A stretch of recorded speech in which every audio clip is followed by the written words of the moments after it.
It was supposed to be the last carefree weekend before senior year. 17-year-old Ember Rain Wallace kissed her mom goodbye at 6:42 p.m. that Saturday evening, tossed her red windbreaker into the back seat of her best friend's rusted Honda Accord, and vanished into the dusky horizon of Marlow Ridge, a tiny logging town where secrets stuck like pine sap. The plan was simple: a bonfire up at Devil's Crest, a popular bluff overlooking the river, music, drinks, cheap beer, and the kind of hazy memories that never made it into the yearbook. Ember had promised she'd be back by midnight. She never came back. By morning, her phone was found face down in a patch of wild grass along County Road 8. Her shoes were 20 feet apart. The zipper on her jacket was torn. No one saw her leave the party. No one heard her scream. Or at least, that's what everyone said. Welcome to Beneath the Surface, where we uncover the stories that were meant to stay hidden. Lies, betrayals, corruption. Because the truth is never what it seems, until you dare to look beneath the surface. Are you ready to uncover the untold? Then stay with us, like and subscribe for more exclusive content. To understand what happened to Ember Wallace, you have to understand the place she lived. Marlow Ridge, population 4,023, a town cradled between evergreen cliffs and damp silence. It was the kind of place where everyone knew your name, your business, and the name of your dog's veterinarian. There hadn't been a murder in over 30 years, and nobody wanted to believe that streak had ended. Sheriff Raymond Dawes, a Vietnam vet with a silver mustache and a slow drawl, launched what he called an immediate and comprehensive search. But within weeks, it became clear. No body, no crime. The case turned cold. Just another missing girl. Probably ran off, they whispered. But Ember wasn't the type to run. She had a college application half filled out on her desk and a scholarship letter she hadn't even told her mom about yet.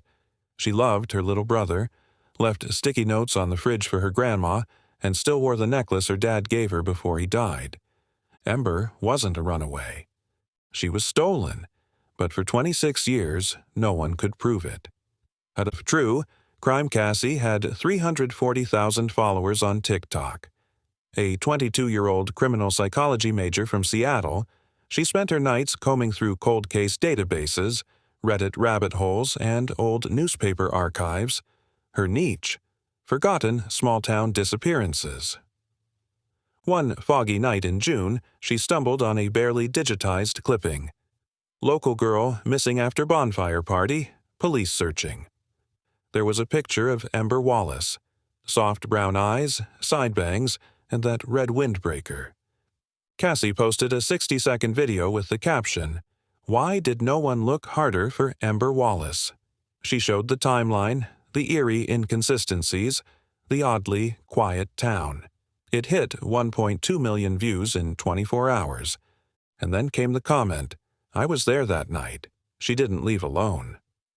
Within 48 hours, Cassie had 5 anonymous DMs, 3 from old classmates, 1 from someone who claimed to be Ember's ex, and 1 from a burner account with a video clip attached.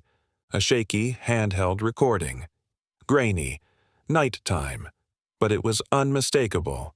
Ember, standing by the tree line, arguing with someone in a varsity jacket. A male voice. Then, static.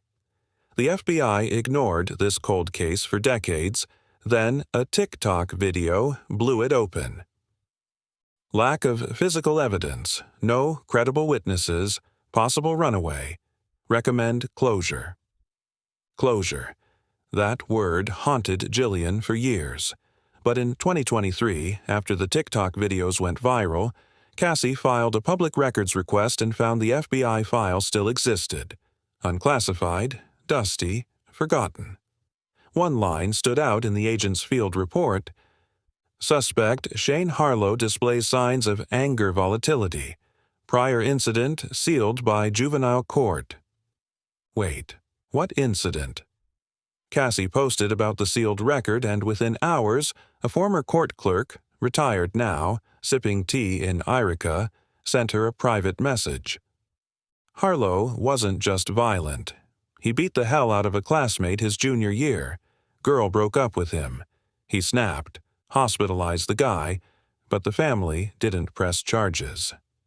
Cassie's post that night.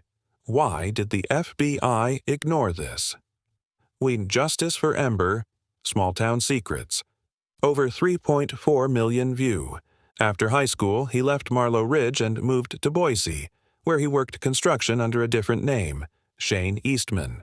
No marriage, no kids, no social media. But after Cassie's second TikTok went viral, someone tagged a construction company in the comments. "This guy works for Eastman Drywall. Look familiar?" It was him. Cassie didn't go to the police, not yet. She emailed Shane directly, posing as a journalist working on a podcast. She didn't expect a response, but Shane replied within 30 minutes. "Meet me. Don't bring anyone. This story, you don't know half of it." She met him in a gas station parking lot just outside Spokane. Phone hidden in her jacket. Audio recording. The voice matched the video. He looked older than his 43 years. Heavy bags under his eyes. Fingers trembling from too much nicotine or too much guilt. "I didn't kill her," he said before she even asked. She was going to tell people something. Something that wasn't true. Cassie leaned in. "What do you mean?" She was drunk, emotional. She kept saying Devin was messing with her. I tried to walk her to her car. She fought me. We argued. That's it.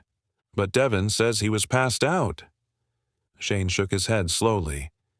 "Devin's lying. And if you dig any deeper, someone's going to make you disappear too." Cassie released the audio the next day, with his face blurred. Less than 72 hours later, Shane Harlow was dead.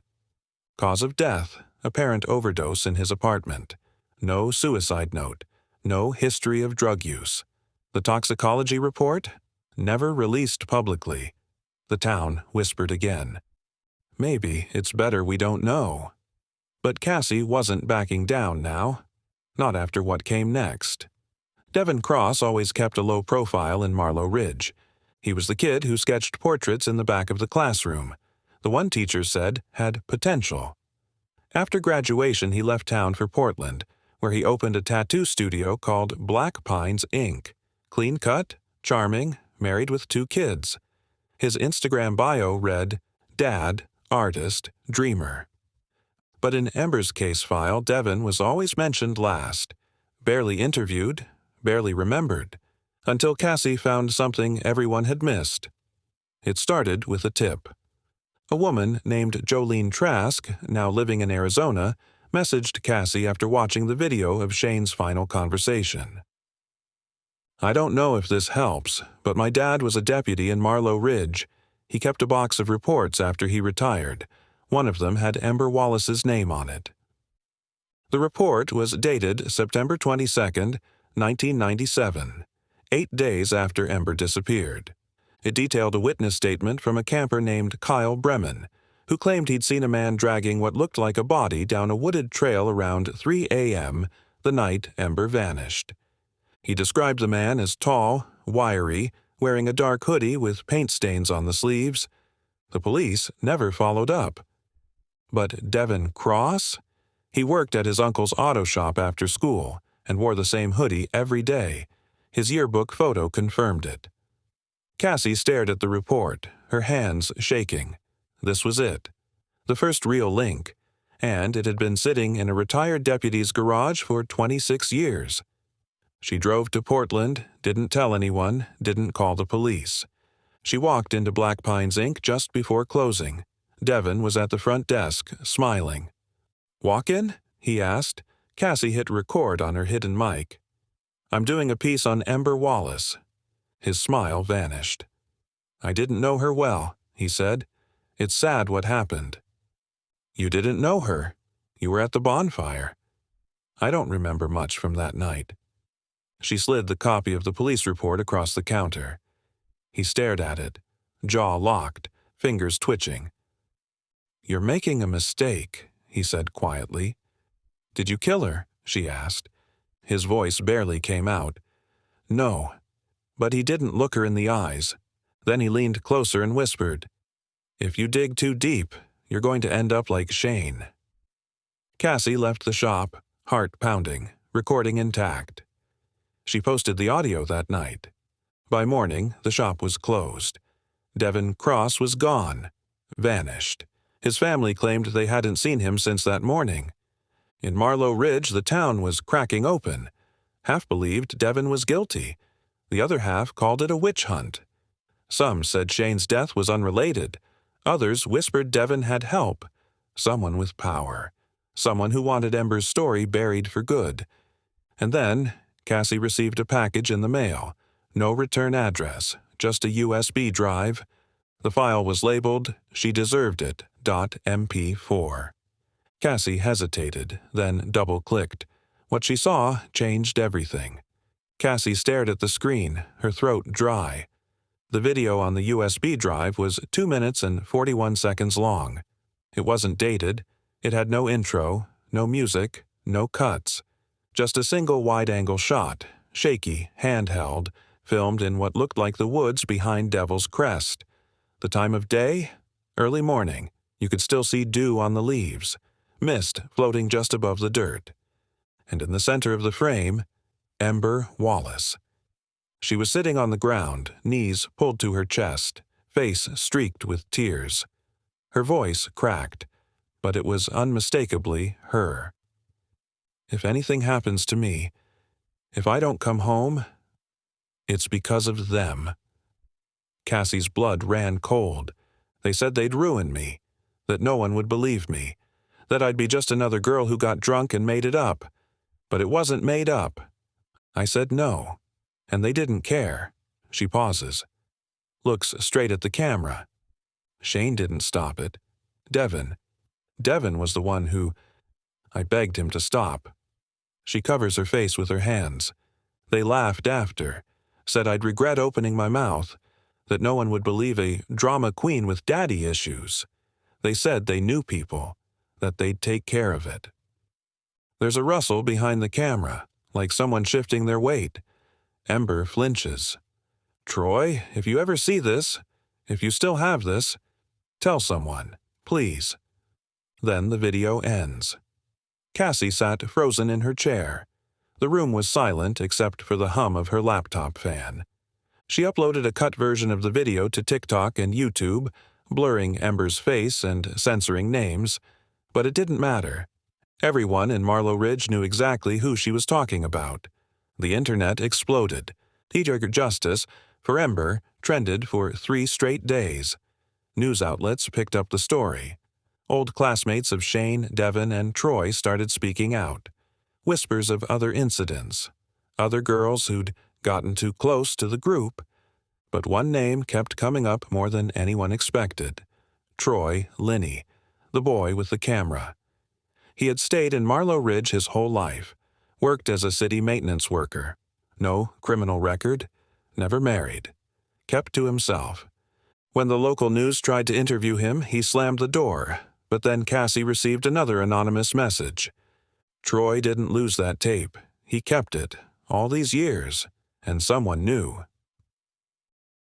A secret kept too long. Cassie dug into property records and found that Troy's late father had owned an old fishing cabin near the South Fork Trail, less than a mile from Devil's Crest. She drove up the next morning, armed with a camera, a flashlight, and a gut feeling. The cabin was dusty, weather-beaten, and half collapsed, but inside, under the floorboards, she found a metal lockbox. Inside, 3 VHS tapes, each labeled with a date in 1997. The third one had a single word written in red marker, confession. Cassie couldn't play the tapes herself, but she paid a local shop to digitize them. That night, she opened the third file. Troy sat in front of the camera. Older now, thinner, hairline receding, face twitching. I've been a coward, he looked straight ahead. I should have said something. I recorded everything that night, everything. I didn't stop them. I didn't help her. I was afraid. Of Shane. Of Devin. Of what they'd do to me. He sighs. Shane wanted to rough her up. Devin. He wanted more. He always did. He breaks down crying, and I filmed it. I fucking filmed it. Cassie couldn't breathe. Her hands were shaking. I buried the tape after. Deep. Burned a copy. I kept telling myself maybe she ran away. Maybe it didn't happen how I remember, but I knew. He looked directly into the lens. If you're watching this, it means I finally did the right thing. I'm sorry, Ember. I'm so sorry. It was a grainy, muffled horror show. 2 minutes and 17 seconds that shattered a town's legacy of silence. The digitized VHS footage from Troy's confession box wasn't just a damning statement. It was the crime. In the flickering footage, barely visible in the night vision glow, Ember Wallace could be seen struggling, pushing back, crying out. And behind the camera, Troy's voice. Unsteady. Breathing heavy. Don't do this. Guys, stop. This isn't funny. No one listened. The figure doing the most damage wasn't Shane. It was Devin. His voice, his face. No question. The video cut out mid-scream. Cassie didn't upload the full tape. It was too graphic, too raw, too real. But she released a 30-second excerpt, blurring faces, masking voices, editing just enough to protect dignity. Still, it was enough. The internet erupted, and this time, the FBI had to act. By August 2023, pressure from the media, Cassie's relentless TikTok coverage, and an online petition with over 2.3 million signatures forced the FBI to reopen the Ember Wallace case. They sent a new task force, this time from Portland. Young, tech-savvy agents with clean suits and dirtier questions. They met with Cassie, watched the tapes, interviewed locals. The evidence, they said, was now compelling and potentially prosecutable. Devin Cross was named a person of interest in a reopened federal investigation. But there was one problem. Devin was still missing. While the manhunt continued, something strange happened. A woman named Rena Diaz, a housekeeper who worked at a roadside motel just outside Bend, Oregon, reached out to local news. She'd seen Devin, just days ago, registered under a fake name, but she recognized him from Cassie's TikToks. "He looks sick," she said, "like he hadn't slept in days. He kept muttering to himself." Authorities traced the motel records and confirmed it. Devin had checked in under the name Mark E., paid in cash, left behind only one item, a sketchbook. Inside were page after page of Ember's face, scribbled, tormented, drawn and redrawn. Some were smeared with what looked like dried blood. On the last page, in block letters, "I'm not the monster they think I am." She lied. She lied. She... The final word trailed off the page. The FBI tracked down 2 locations where Devin's phone had pinged since disappearing. One was a remote hiking trail near Mirror Lake. The other, a storage unit in his wife's name. Inside the unit, clothes, cash, burner phones, and a backpack with 3 items that raised even more questions. A worn copy of Lord of the Flies, pages marked and dog-eared, a childhood photo of Ember Wallace torn down the middle, a USB drive labeled "For Cassie." The drive contained only one file. A recording. Devin's voice. The audio file from the USB drive was only 9 minutes long, but it upended everything Cassie and the world thought they knew. Devin's voice sounded hollow, tired, like a man unraveling by the syllable. "If you're hearing this, it means I finally stopped running. And if I'm dead, good. It's what I deserve." He paused for a long time. You could hear wind in the background, water lapping somewhere nearby. "But I didn't kill Ember. Not like they said. I didn't want what happened to happen. That night, it got out of hand. But it wasn't me who started it. It was him." Another pause. Longer this time. His voice cracked. "Shane. He was the golden boy. Everyone loved him, but they didn't know him like we did. They didn't know the things he did when the cameras weren't rolling, when the lights went out. He hated Ember, Not because she was loud or smart or too honest, but because she saw through him. She knew what he did to that girl the year before, the one no one talks about. He told me. If Ember talked, it'd be her word against his. So he made sure no one would hear her again. Cassie leaned forward, her breath caught in her throat. I helped cover it up. I filmed it. I didn't stop him. I deserve whatever's coming. But if you really want to understand what happened, ask Troy. The recording cut off with a click. Troy had been silent for weeks. After Cassie released his confession tape, he'd gone completely dark. No phone, no credit cards, no sign of life. But now Devin, alleged rapist, accessory to murder, was saying Troy had more to hide? It didn't make sense. Unless... Cassie returned to Marlow Ridge and requested another search of Troy's father's cabin. This time she brought a film crew, a private investigator, and 2 retired detectives who volunteered after watching her documentary. The search revealed something new. A false wall, nailed into the back of the cabin's tool shed. Behind it, a duffel bag. Inside, 2 VHS tapes, both unmarked, a rusted 9mm pistol, a blood-stained red windbreaker. Cassie fell to her knees. The windbreaker had been missing for 26 years. And now it was here, in Troy Linney's private hideaway. The first tape showed what was expected. Ember walking into the woods with Shane and Devin. Tipsy, laughing, unsteady, but things changed quickly. A scuffle, yelling. Then the camera turned, away from them, and focused on Troy's face, reflected in the mirror of his camcorder. He was smiling. The second tape was worse. It showed Ember hours later, alive, dazed, bloody, lying in the bed of a truck, the same truck Troy's father used for hunting. Troy's voice whispered, "You're okay. Just rest. No one's going to hurt you now. You're safe. With me." He stroked her hair. She flinched. The tape cut to black. It wasn't just Shane. It wasn't just Devin. Troy Linney had taken Ember after the assault. He didn't save her. He kept her. For how long? No one knew. There were no other tapes. Nobody. No answers. But the red windbreaker told enough of the story.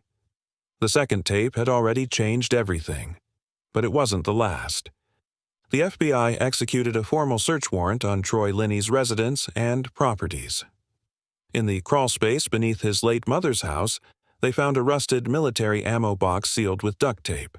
Inside, one final VHS tape, marked only with a date, September 18, 1997. 4 days after Ember vanished. It was labeled Goodbye. This tape was unlike the others. The quality was clearer. Troy had used a mounted camcorder this time, set up in what looked like a shed dimly lit by a lantern, and in the center of the frame, Ember Wallace, alive. She was sitting on a mattress, her wrists bound in front of her with what looked like duct tape. Her lips cracked, her eyes hollow. She looked drugged, weak, but she was alive. Troy's voice could be heard off camera. "No one came for you. You see, I was right. They all forgot. But I didn't. I didn't forget you." She said something too soft to make out. Then, in a moment that turned the FBI agent's blood cold, he knelt beside her, stroked her hair, and whispered, "We'll go together, if that's what it takes." He kissed her forehead. The tape cuts forward. Now Troy's face is visible. Blood smeared across his shirt. The camera is tilted. Ember is no longer in the frame. But her red windbreaker is. He looks into the lens and says, "I didn't want to hurt her. I wanted to keep her safe. But she wouldn't stop screaming." Then he says nothing for almost a full minute, just stares. Finally, he whispers, "I buried her where the sun can find her." The tape ends. A search team was dispatched immediately to the South Fork trailhead near Devil's Crest. It took them 2 days, but then, beneath a patch of soil surrounded by wildflowers and decaying pine needles, they found it, DNA confirmed it within 48 hours. Ember Rain Wallace. She'd been buried in a shallow grave, her arms folded over her chest, her necklace still intact, the one her father gave her the summer before he died. They found traces of sedatives in her bone marrow. The autopsy confirmed what everyone feared. Ember had died of blunt force trauma to the skull. Time of death? Likely between 24 to 36 hours after the bonfire. She hadn't died that night. She'd suffered in silence, while the town slept and the truth rotted beneath the trees.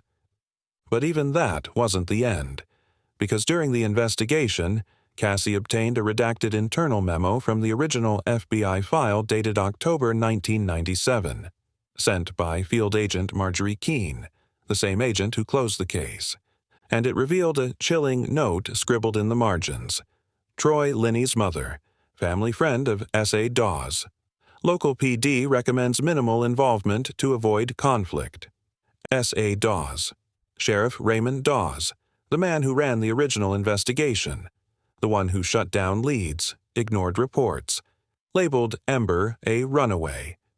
Turns out he'd grown up with Troy's mother. Their families were closely tied, socially and politically. He had every reason to protect Troy. And maybe every reason to make Ember's case go away. Cassie tracked him down, now retired, living in Coos Bay. When confronted, he denied everything. But leaked phone records from 1997 showed multiple late-night calls from his office to Troy's home. The cover-up was real. The corruption is generational. The courtroom in Lane County, Oregon hadn't seen this much media attention since the late 80s. News vans lined the block. Protesters clutched signs with Ember's name. Former classmates from Marlow Ridge showed up in droves, some to support the Wallace family, others just to say, "I knew her." But this wasn't just about Troy Linney anymore. It was about a system that failed. It was about who let him get away with it. Troy Linney was arrested at 3:12 a.m. on a rainy October morning in 2023. He didn't resist, didn't ask for a lawyer, just muttered, "I knew she'd come back," as they cuffed him. He was charged with first-degree murder, kidnapping, sexual assault, obstruction of justice, and, perhaps most importantly, depraved indifference, a charge meant for crimes of inhuman cruelty. But he wasn't the only one. 2 days later, former Sheriff Raymond Dawes was indicted on charges of evidence tampering, abuse of office, and willful neglect of duty. A former deputy came forward anonymously to testify that Dawes had explicitly ordered the search for Ember be scaled down once local rumors started swirling around Troy Linney. "I asked why," the deputy recalled, voice cracking. "He just said, 'We don't destroy our own.'" By the time the trial began in February 2024, Cassie Morales, known online as at True Crime Cassie, had gone from TikTok sleuth to key witness. She sat in the witness box, shaking slightly as the prosecutor asked, "Ms. Morales, can you confirm that you were the first person in over 2 decades to uncover new evidence in the disappearance of Ember Wallace?" Cassie nodded. "Yes. And can you confirm that you located the confession tapes of Troy Linney?" "Yes." "How did you know where to look?" She paused, because I didn't stop believing her. Gasps echoed through the courtroom. Ember's mother, Jillian Wallace, wept silently from the front row, clutching the necklace her daughter had worn in that last tape. The question that divided the internet for weeks leading into the trial: would the prosecution play the full, uncensored video of Ember's final moments? There were debates, legal motions, protests. Some said it was too traumatic. Others argued it was the only way to make the jury understand the depth of what had happened, not just to Ember, but to every victim failed by silence. In the end, they showed 2 minutes, the part where Ember, barely conscious, whispered, "He said no one would believe me. I don't want to die." Several jurors cried openly. Even the judge turned away from the screen. Troy Linney never looked up. On April 9, 2024, the jury returned after only 4 hours of deliberation. Guilty on all counts. Troy showed no reaction, no tears, no anger, just a faint smile, like he'd finally been given the ending he always imagined. He was sentenced to life in prison without the possibility of parole. Raymond Dawes, too, was convicted, though his sentence was lighter. 12 years for obstruction, his badge stripped, his name stained. The Wallace family, after 26 years, finally got justice, or something close to it. Cassie's choice. In the weeks following the verdict, Cassie was flooded with requests. A book deal, 3 documentary offers, a national speaking tour on true crime ethics. But one question haunted her. Will you release the full tape? The raw footage of Ember, her final hours, the words that still echoed at night when Cassie tried to sleep.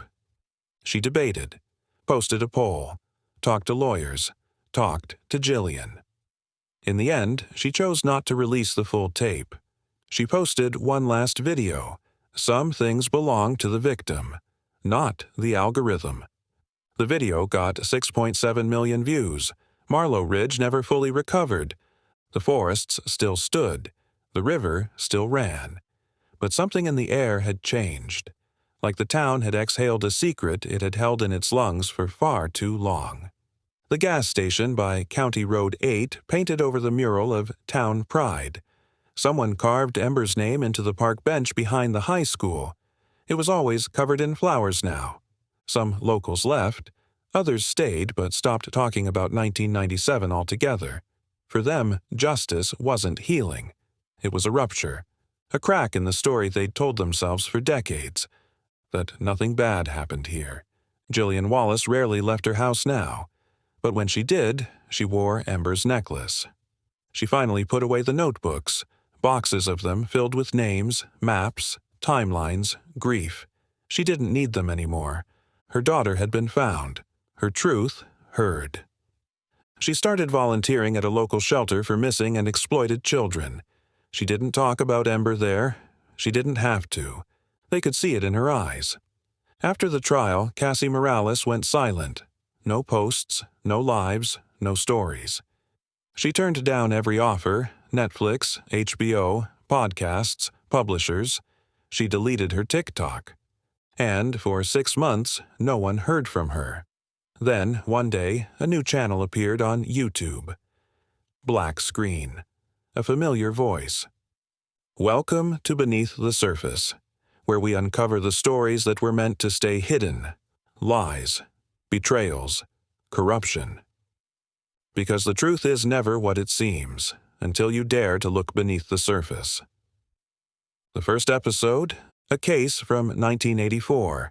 Another girl, another small town, another system that chose silence. Cassie was back, but different now. 3 months after Troy Linney's conviction, a letter arrived at Cassie's P.O. box. No return address. Inside, one Polaroid. Yellowed, faded. A girl. 13, maybe 14. Black eye, bruised lip. Sitting on the same mattress from the goodbye tape. A note written on the back. Ember wasn't the first. And underneath that, one more line. He learned it from someone. Cassie froze. Someone?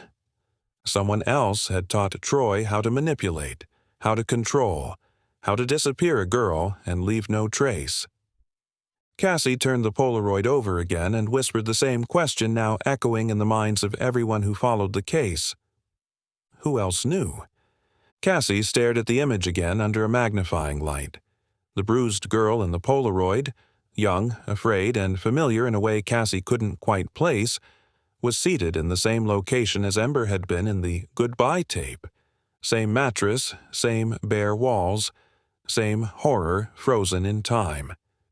The photo was dated August 1984. 13 years before Ember Wallace disappeared. Cassie felt her gut twist. Ember wasn't the first. He learned it from someone. But who? She reverse-searched the photo through multiple databases. No match. Ran facial recognition using AI tools. Nothing. But then, she noticed something else. The shape of a hunting knife lying on the floor behind the girl. The distinctive hilt had initials carved into the handle. W. L. Cassie froze. She checked her notes. Those initials matched the name of Walter Linney, Troy's father. The same man who'd died in 2002. The same man who'd owned the cabin, the truck, the land Ember was buried on. The same man no one had ever looked at twice. The man no one questioned. Walter Linney had been a respected figure in Marlow Ridge. Veteran. Deacon at the local church. Worked part-time as a mechanic. Known for his tough love approach with his only son, Troy. In 1997, he was never interviewed during the search for Ember Wallace. Why would he be? He was the sheriff's longtime friend, a fixture in the community, and, most importantly, he had an alibi. At least, that's what the original records claimed. Cassie dug into old property records and court logs. In 1984, Walter had briefly been questioned in the disappearance of a local girl named Heather Darnell, aged 14. Reported missing. Never found. Case closed within 2 months due to insufficient evidence. Just like Ember. Cassie tracked down Heather's family. They still lived in Oregon. And when she showed them the Polaroid, Heather's sister gasped. That's her. The FBI returns. Again. The FBI couldn't ignore this one either. Within 2 weeks, they reopened the Heather Darnell case and began digging at Walter Linney's former hunting lease, 3 miles from the Wallace burial site. And there, under a collapsed root cellar, they found what no one ever expected. 3 more shallow graves, one matching Heather Darnell's DNA. 2 others, still unidentified remnants of clothing, jewelry, and a locked box of Polaroids, dozens of them. Every photo showed a different girl, different years, same mattress, same pose, same bruise pattern. One man had started it, another continued it, and a system, built on loyalty, power, and blind faith, had enabled it. The Monster Maker. The FBI confirmed the unthinkable. Walter Linney had likely been a serial predator, possibly active between the late 70s and early 90s. His methods were simple. Pick girls others wouldn't miss, charm the community, erase the evidence.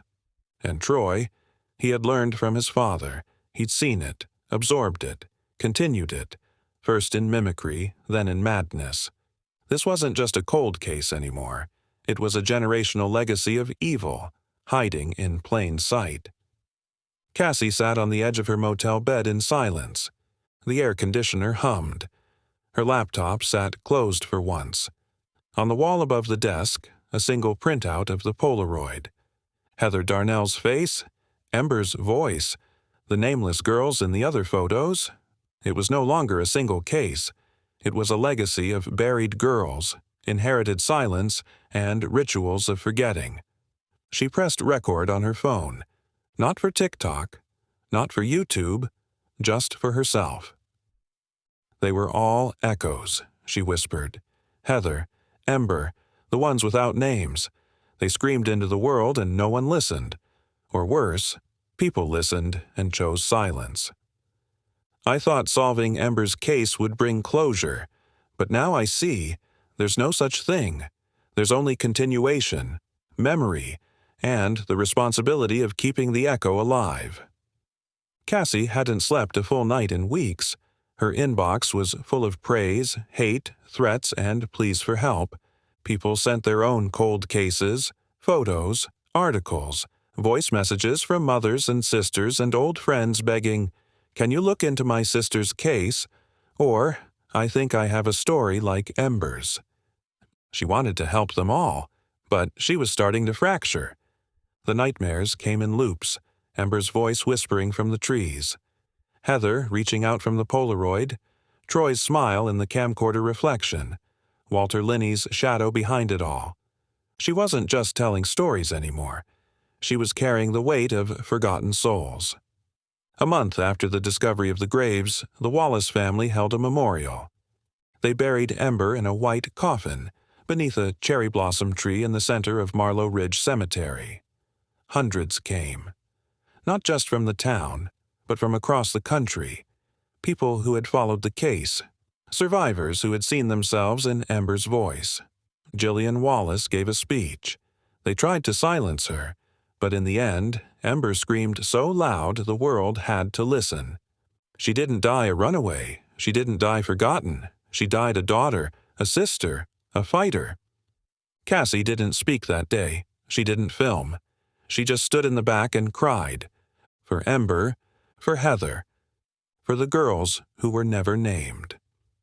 3 weeks later, Cassie quietly launched a foundation, the Ember Project, dedicated to investigating cold cases involving missing or murdered women in overlooked towns. The mission was simple: give a voice to the unheard, a name to the forgotten, a fight to those the system abandoned. She hired researchers, built a team, started receiving funding. She wasn't just a creator anymore, she was an investigator. And beneath the surface, we uncover the stories that were meant to stay hidden: lies, betrayals, corruption. Because the truth is never what it seems until you dare to look beneath the surface. Are you ready to uncover the untold? To see beyond the lies? Then like, share, and subscribe for more.